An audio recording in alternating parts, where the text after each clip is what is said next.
영화적 체험으로 간다는 것은 되게 소수의 감독들만 계속 걸어왔던 길인 것은 분명한 사실인 것 같습니다. 그것이 무성영화 시대이든 유성영화 시대이든 디지털 영화 시대이든 영화에서 어떤 기적 혹은 영화에서 어떤 예술성 같은 것들의 한 측면을 여전히 되게 중요하게 담당하고 있다라고도 말씀드릴 수 있어요. 저보고 그런 영화도 좋아하냐라고 한다면 네, 좋아합니다. 왜냐하면 영화가 할 수 있는 건 생각보다 많으니까요. 그리고 그것을 믿지 않는다고 한다면 굳이 영화관에 와서 여러분들을 향해서 제가 이렇게 열심히 떠들 이유도 별로 없으니까요. 뭐 그냥 어떤 이야기가 재밌어라고 말하는 건 너무 쉬운 일일 뿐만 아니라 항상 소비되는 일이에요. 제가 떠들지 않아도 수많은 수천만의 사람들이 다 유튜브로 저는 계속 떠들 거예요. 근데 저는 약간 이런 얘기를 하는 거죠. 왜? 영화가 분명히 다른 측면도 있고 다른 점도 있고 그것을 보여주는 동시대 감독들이 그걸 뭐 예술가, 아 너 작가야? 왜 이렇게 지루해? 재미없어? 라고 말해서 무시할 수도 있겠지만 우리에게 중요한 것은 그런 세계들을 과연 우리가 공감하고 공유하고 나아가 영화에 대한 다음을 생각해 볼 수 있느냐라는 것은 여전히 중요한 문제이기 때문에 이런 영화들이 있을 때마다 항상 얘기할 수밖에 없는 측면들이 있는 거죠.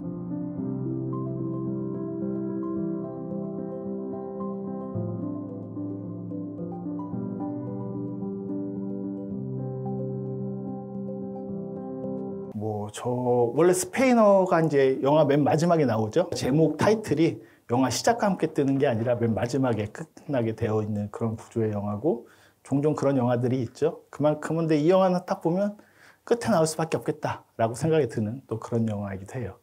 저 스페인어로 하면 의미가 좀 달라진다라고 하는데 아무리 찾아봐도 눈을 감다라는 말이 맞는 그렇게 이해하셔도 무방한 영화가 아닌가 싶고요. 앞에 이제 기본적인 이 영화의 구조에 대해서 가져오기도 했고 이것만 이해하고 가셔도 크게 손해보는 느낌은 아니실 수 있겠다라는 마음으로 가져왔습니다. 처음에 이제 다짜고짜 우리는 이게 영화인지 뭔지도 모른 채 영화의 한 장면이었던 작별의 눈빛의 시작 장면, 어떤 사건이 시작되는 그런 장면을 보게 됐고요.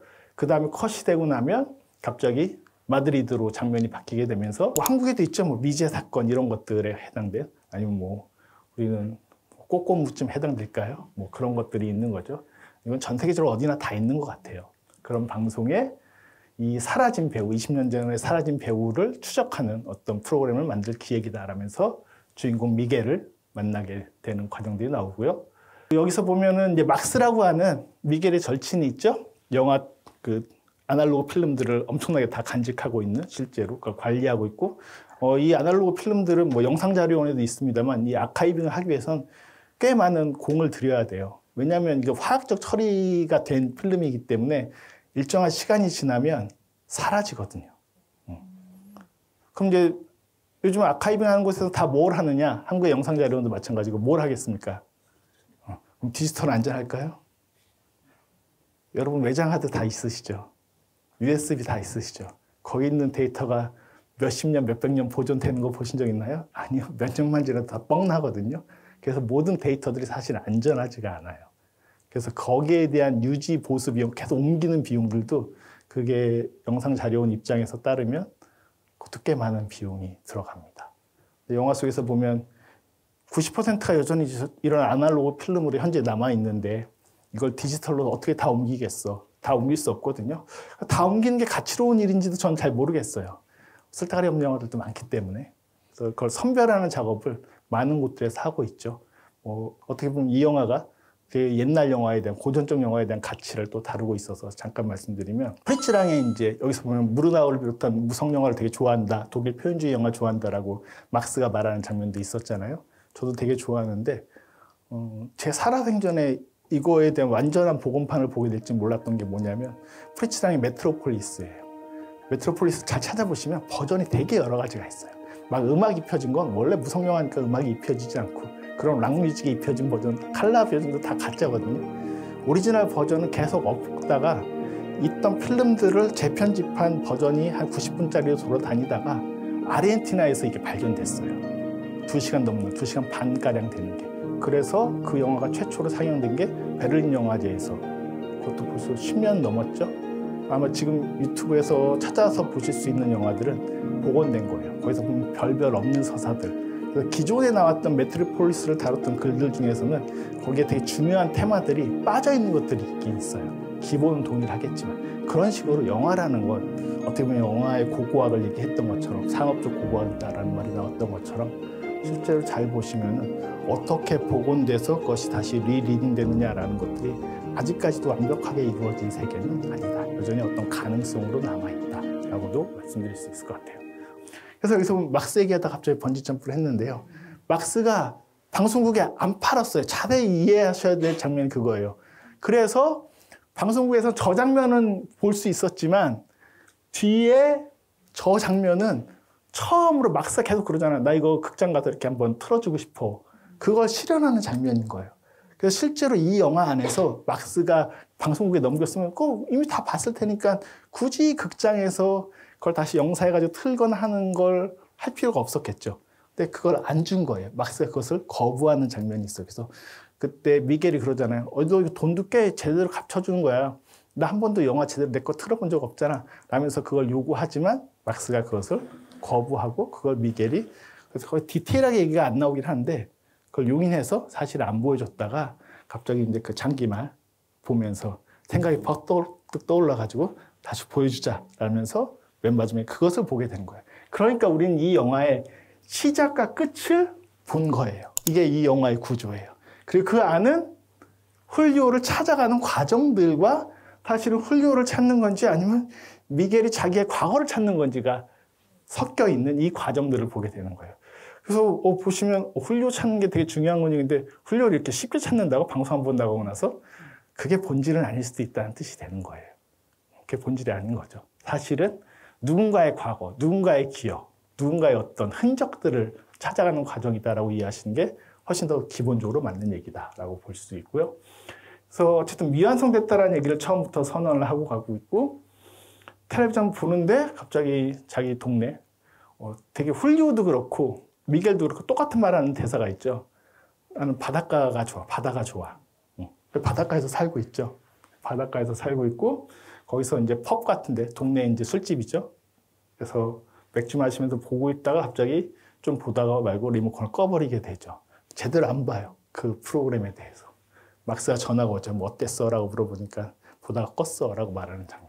그러니까 사실 이건 제대로 관객들에겐 보여줬지만 정작 미겔은 제대로 보지 않은 그런 장면이 되기도 합니다. 그리고 나서 갑자기 이제 그 여자로부터 진행자이자 이 프로그램을 주도하는 미제 사건의 그 마르타였었나요? 그 여성으로부터 연락이 오게 되죠. 그래서 발견됐다? 되게 쉽게 발견이 되고 보러 가게 되는 얘기들이 펼쳐지고요. 그리고 나서 맨 마지막에 이 모든 사람들이 이 남은 장면을 처음으로 극장에서 제대로 스크린하는 거죠. 프리미어예요. 소위 이제 영화제에서 되게 중시 여기는 월드 프리미어로 세계 최초로 공개하는 그런 장면이 끝을 보게 됩니다. 여기서 보면 이름에 대한 것들도 뭐 나중에 또 따로 정리해서 말씀드릴 텐데 아마 가장 큰 생각은 이겁니다. 작별의 눈빛과 시작과 엔딩이 있고 그 나머지를 전혀 다른 것으로 채우고 있지만 과연 이게 같은 영화라고 할 수 있을 만큼의 어떤 사연들이 있잖아요. 누군가를 찾는다는 것 혹은 딸과 아버지의 만남이라는 것 같은 것. 그래서 그런 점에서 생각해보면 눈 감고 생각해보면 이 영화가 클로즈 유어 아이즈니까 이게 사실 하나의 이야기로 볼 수도 있는 거 아니야? 라는 차원까지도 연결해서 생각해 볼 수 있는 그런 구조인 거죠. 그러니까 우리의 상상력을 발동하면 이 얘기들이 이름에 대한 어떤 것들이라든가 본다는 것과 눈을 감는다는 것과 영화와 텔레비전과 현실과 이 관계의 간극들 속에서 이것들을 어떤 선으로 상상해 볼 것인가 라는 것을 제안하는 것이 빅토르 에리시의 클로즈 유어 아이즈의 가장 기본적인 구조이다라고 말씀드릴 수가 있을 것 같습니다. 그래서 갑자기 그 퍼뜩 그 딸 아나 앞에서 얘기하는 거죠. 차 속에서 직접 소리를 내고 몸짓을 하며 움직인다고 하면서 영화라는 것이 뭐냐? 이 홀리오의 실제 기억일 수 있다. 왜냐하면 보면 사진도 그대로 중국 소녀의 사진을 그대로 가지고 있고 자신의 이름이 뭔지는 모른다고 하면서도 그걸 되게 중요하게 가지고 있는 것들을 보면 영화와 현실이라는 것이 겹쳐진다는 건 되게 쉬운 얘기 중에 하나예요.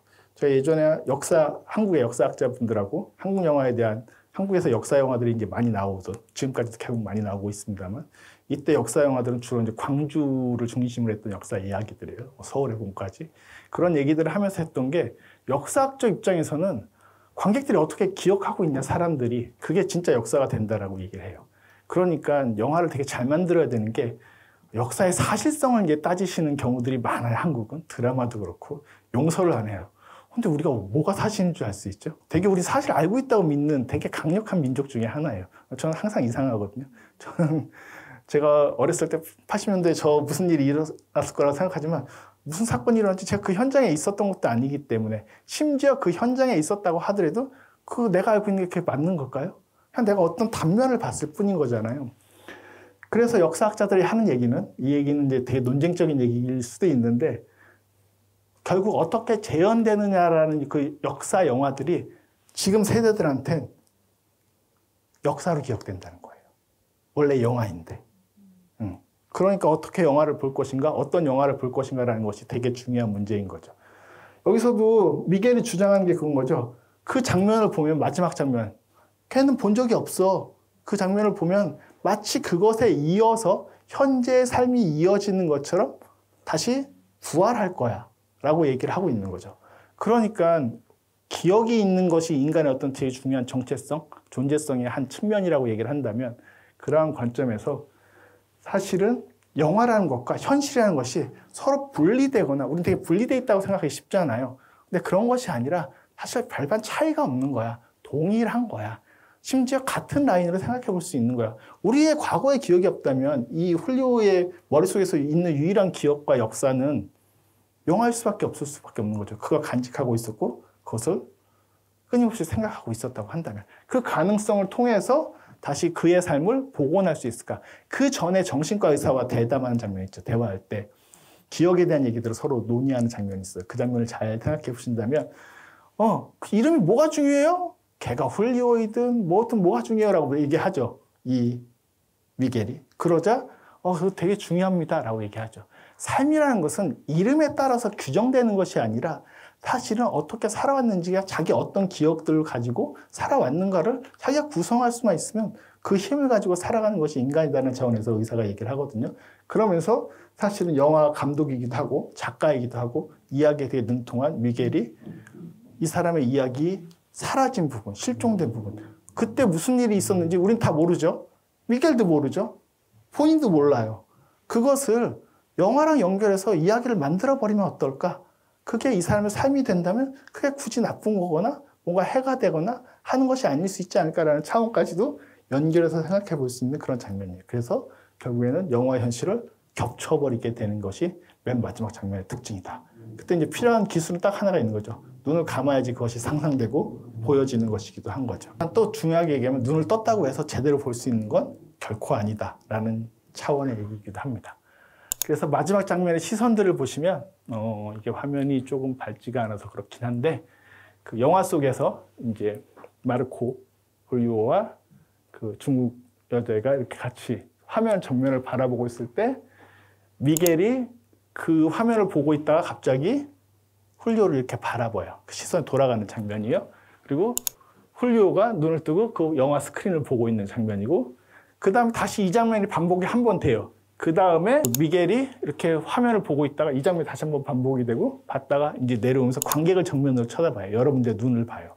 그리고 나서 훌리오도 여러분들 정면으로 바라보는 샷이 나오고 여기는 눈을 감는 샷으로 영화가 끝이 나게 됩니다. 그러니까 이 모든 간극은 시선과 시선 사이에서 관계와 관계 사이에서 오고 가는 것이 될 텐데 우리가 그것을 보고 어떻게 상상하느냐. 상상의 가장 제일 중요한 것 중에 하나는 눈을 감는다라는 행위. 우리가 흔히 그 클로즈 유어 아이즈와 대비되는 영화적 개념으로 오픈 유어 아이즈라는 영화 제목도 있고요. 눈을 뜬다는 얘기들을 하기도 하는데 저에게는 예전에 여기서 이제 고다르 강연을 한 적도 있었거든요. 아워뮤직 장면을 제가 보여드린 적인데 2004년도에 고다르가 만들었던 장면인데 거기서 보면 그 사라예보에 가서 고다르가 영화의 원리를 강연하는 장면이에요. 동시에 그거는 그 동유럽 내전, 사라예보 내전에 대한 코스보 사태에 대한 또 얘기이기도 해요. 그때 보면 눈을 뜬다는 것과 눈을 감는다는 것이 무엇의 의미를 가지고 있는가 영화적 원리 안에서라는 것을 되게 상세히 설명해 주는 장면이 있거든요. 물론 고다르도 되게 친절한 감독은 절대로 아니기 때문에 보셔도 여러분들은 이게 뭐지라고 넘어갈 수 있지만 햄릿의 성에 대해서 두 과학자가 얘기하는 어떤 에피소드, 우화를 얘기해 주면서 눈을 감을 때 우리는 그 진실을 볼 수 있다는 차원의 얘기를 하거든요. 많은 감독들이 생각한 것 중에 하나예요. 우리가 뭔가 본다는 것은 눈을 뜬 채 내 눈으로 보는 것이 아니라 상상적 이미지라고 하는 어떤 상상의 눈이라고 하는 것들이야말로 영화에서 가장 발휘돼야 될 되게 중요한 순간들이고, 이 영화의 맨 마지막도 결국 우리가 훌리오가 정말로 그 사라진 시간 동안 어떤 삶을 살았는지는 알 수가 없습니다만 눈을 감으면서 영화가 끝이 납니다. 이 얘기들을 다시 보완해서 전반적으로 설명을 해드릴게요. 빨리 넘어가 보도록 하겠습니다. 그래서 이 장면 다음에 나오는 게 바로 영화의 타이틀이에요. 눈을 감으세요라고 말하는 영화예요. 시간의 구조도 있어요.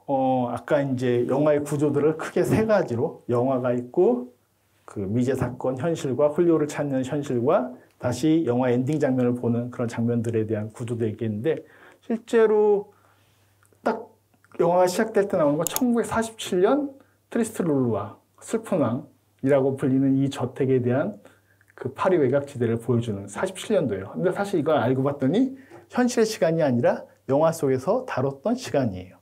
그리고 나서 내레이션을 통해서 미겔의 진술이 나오죠. 그는 90년 갑자기 사라졌고, 그래서 사라진 거예요. 이 사라진 것은 90년도에 사라진 영화 촬영 당시의 시간을 얘기하는 거예요. 그렇죠? 그리고 나서 장면이 바뀌면 2012년 가을 마드리드예요. 마드리드는 이 사람이 미제 사건 스튜디오에 이제 찾아가는 그 순간들, 미겔이 그 순간들이에요. 그래서 사실은 이 이야기들 안에서도 영화 속 배경인 시간과 실제로 촬영했던 시간과 그리고 현실의 시간이라고 하는 세 가지의 시간의 간격들이 하나의 어떤 장면 속에서 겹쳐서 나오고 있는 영화예요.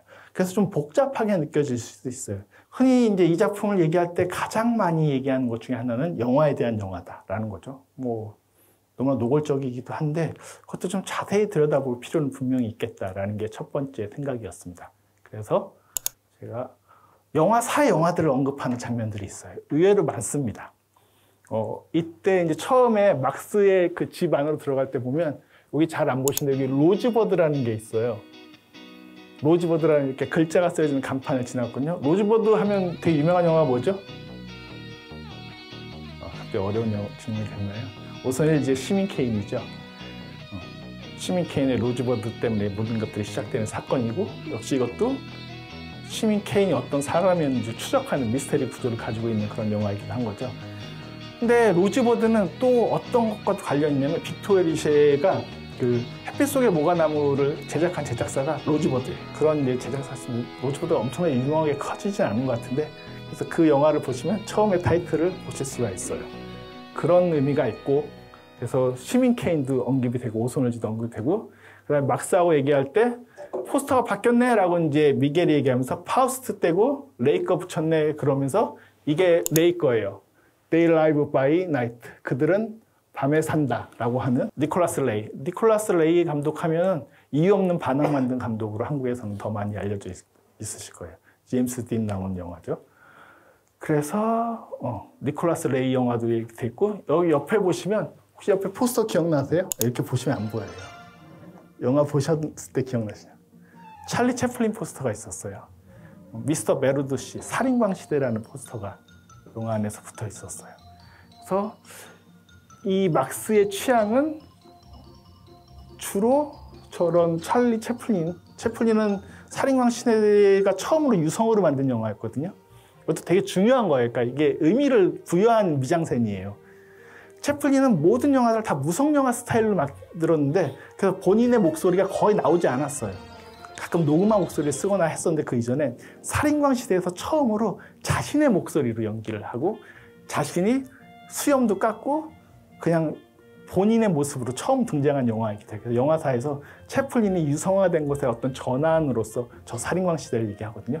그러니까 나는 원래 무성영화가 좋아 라고 막스가 이제 그 이후에 말하는 장면들이 이어지고 있거든요. 그런데 바꾼 거예요. 뭘로?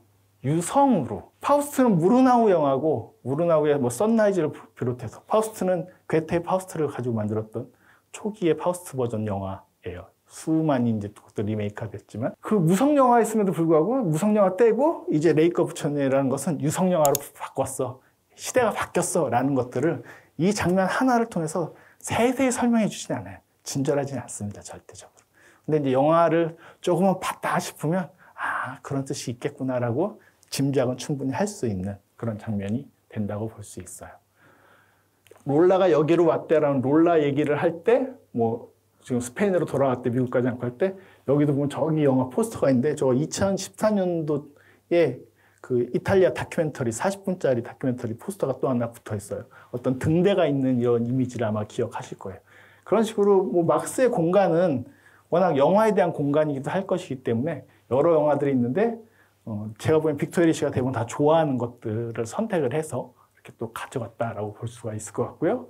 그 다음에 이거는 어디냐면 자기 집으로 갈 때 창고에서 이제 짐을 챙겨오는데 그때 아들 사진도 챙겨와요. 기억나시죠? 아들 사진?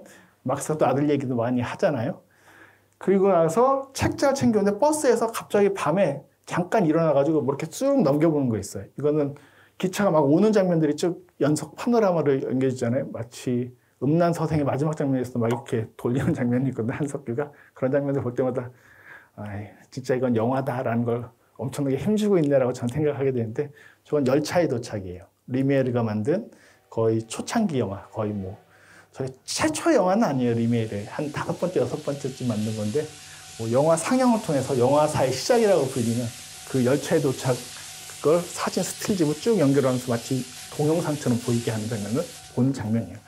너무나 다 영화적인 의미가 갖고 있는 뭐 리미엘의 기차의 도착은 빼놓고 얘기할 수 없으니까 교과서 맨 첫 장에 나오는 그런 영화이니까요. 그 장면을 보여주는 거예요. 그리고 그 자기 이제 그 집에 갔을 때 거기 이제 신혼부부도 있고 뭐 그런데 그 남자가 노래 좀 아저씨 그 영화 음악 그거 불러주세요 할 때 나의 총과 조랑말 그리고 나 하면서 계속 기타 치면서 노래를 부르잖아요. 그럼 서로 막 주고받아가지고 뭐 썸브렐러 그럼 썸브렐러 뭐 하면서 이렇게 부르는 장면이 아마 기억나실 거예요.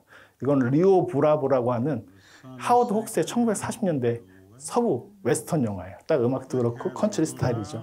웨스턴 영화의 그 장면을 언급하는 거예요. 그러니까 하워드 혹스는 이런 영화들로 전환되는데 그래봤자 유성영화로 해도 1940년대 50년대 영화들이에요. 저 레이 영화도 1940년대 영화거든요.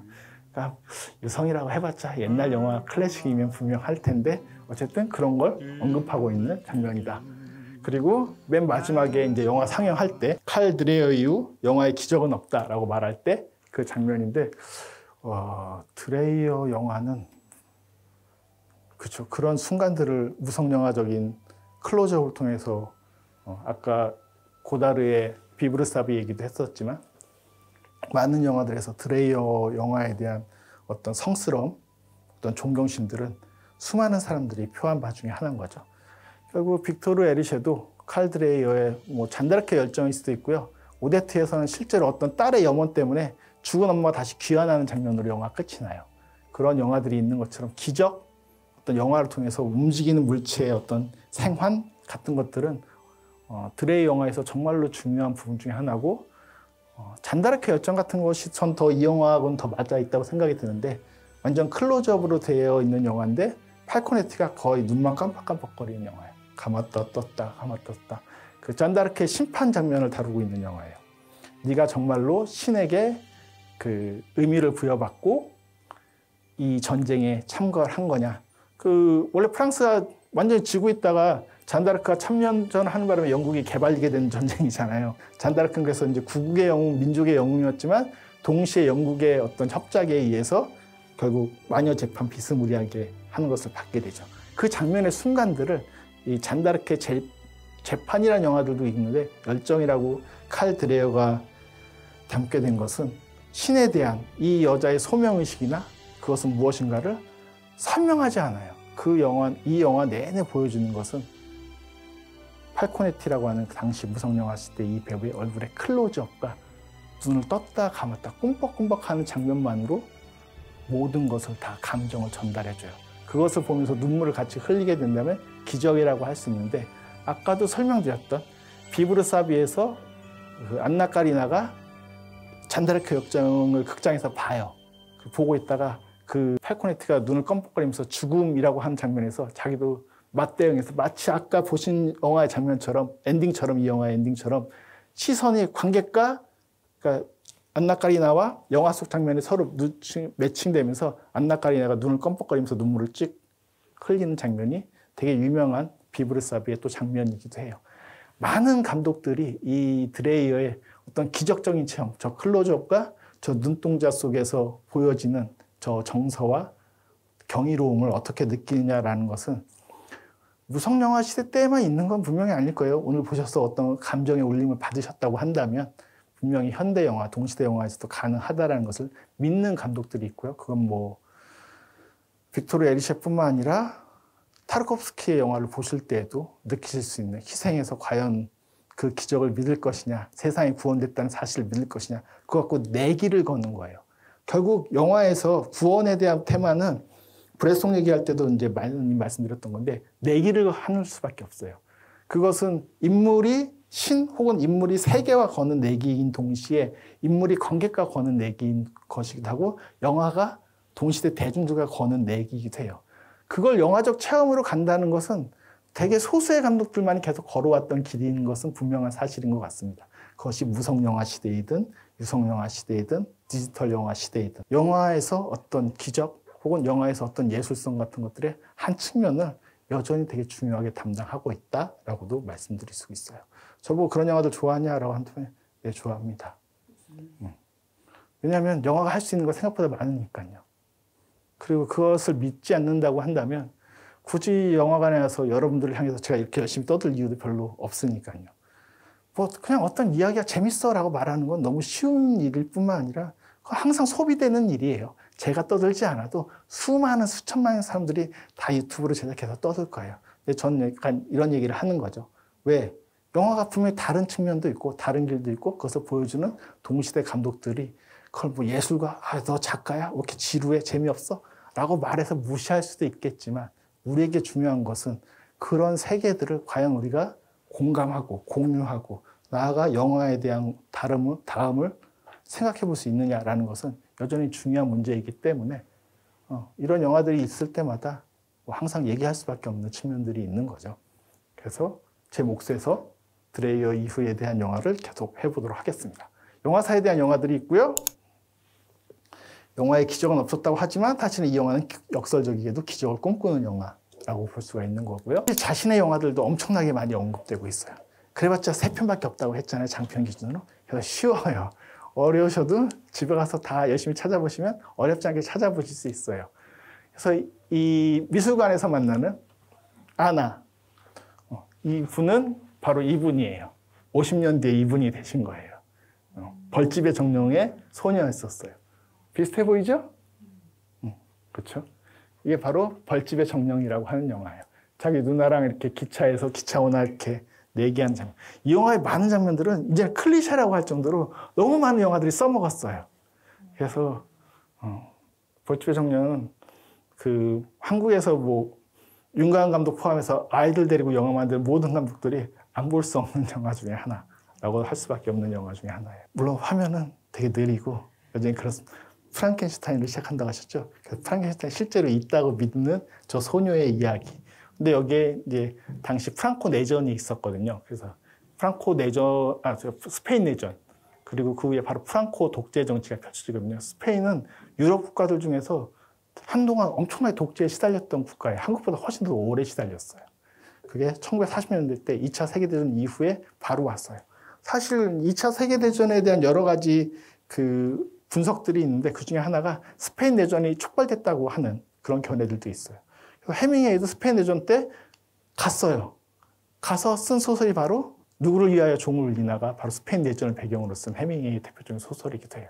그만큼 당대 유럽 지식인들한테 되게 뜨거운 화두가 스페인 내전이었는데 결국 끝나고 나서 독재가 열리게 돼요. 전체주의가 오게 되는 과정들인데 이건 바로 그 열림과 동시에 소녀가 그 역사에 대해서는 모르지만 여기서 보면 나중에 군인 장면 하나 등장하거든요. 마치 프랑켄슈타인과 비슷한 어떤 캐릭터로서 오버랩시켜서 설명해 주고 있는데 이 아나가 대하는 되게 약간 친근한 태도들이 있어요. 되게 자기는 모르는데도 불구하고 이 세계에 관여하게 되는 그런 소녀의 모습들이 펼쳐집니다. 어쨌든 그런 부분들이 있고요. 또 하나 이제 중요한 게 여기서 멋진 작품이 계속 둘러싸였으니까 이 장소가 어딘지 혹시 눈치채셨어요? 마드리드가 배경이잖아요. 스페인에. 작품들이 많은 곳 어딜까요? 네? 맞아요. 프라도 미술관이에요. 그리고 여기 자세히 보시면 넥클레이스로 프라도 이렇게 쓰여 있어요. 프라도에서 미술 설명하는 큐레이터예요. 큐레이터는 아니어도 소위 뭐라 그러죠? 그 설명해 준 사람들. 요즘 많이 신청해서 그 들으시러 가잖아요. 미술관 가실 때. 그 프로그램 해주는 사람이에요. 그래서 지루해. 계속 했던 얘기 또 해야 되니까 얼마나 지루하겠습니까? 저도 같은 영화 얘기를 많이는 안 하거든요.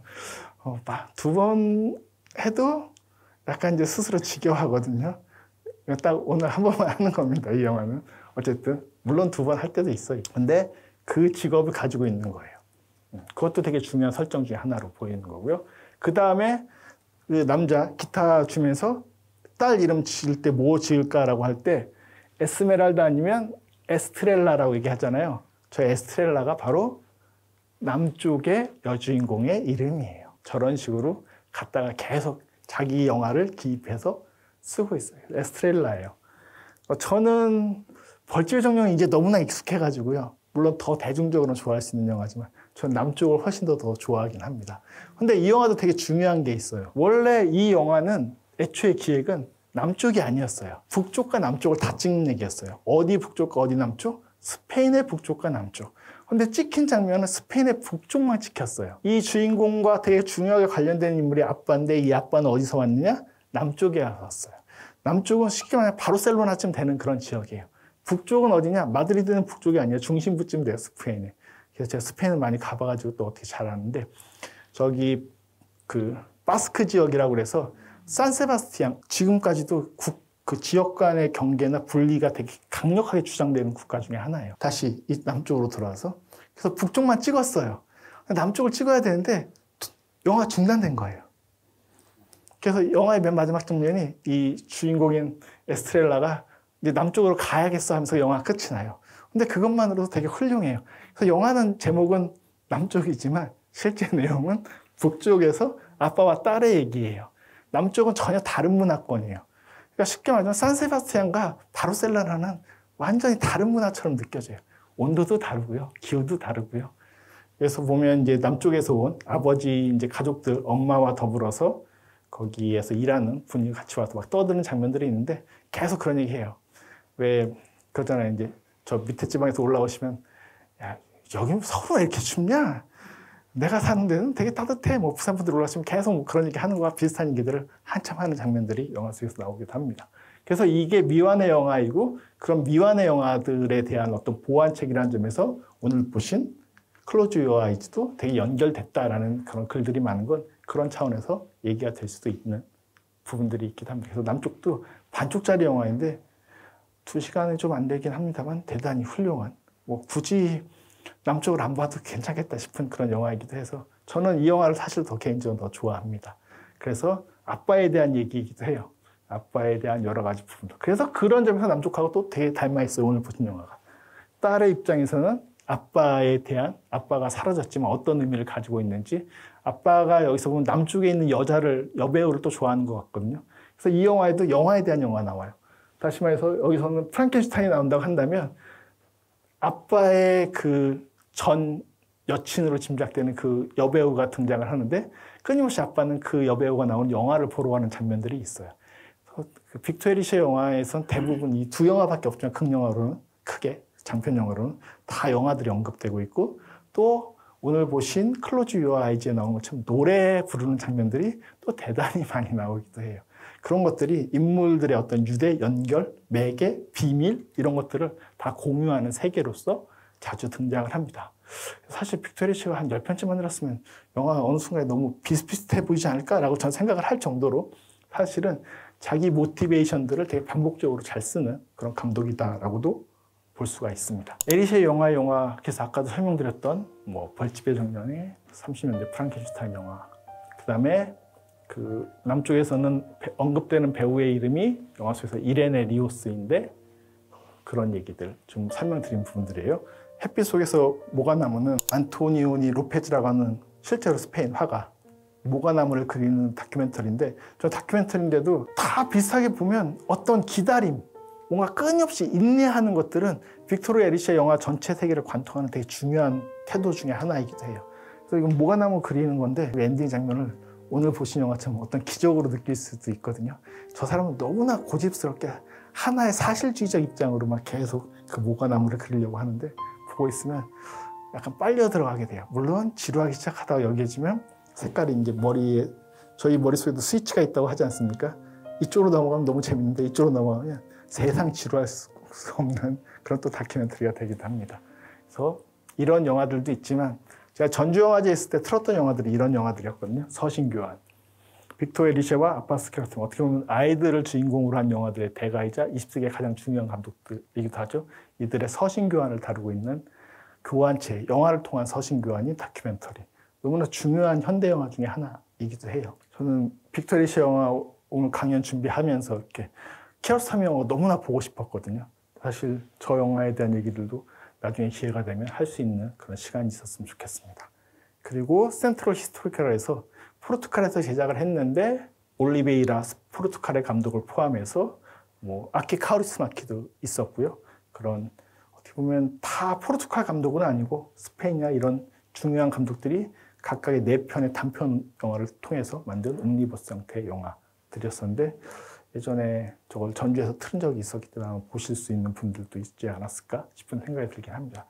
그리고 영화에 대한 주요 단상들이 있는데 아까 막스가 얘기하는 거죠. 내가 늘 말하듯 영화 역사의 90%가 다 광학 필름에 저장되어 있어.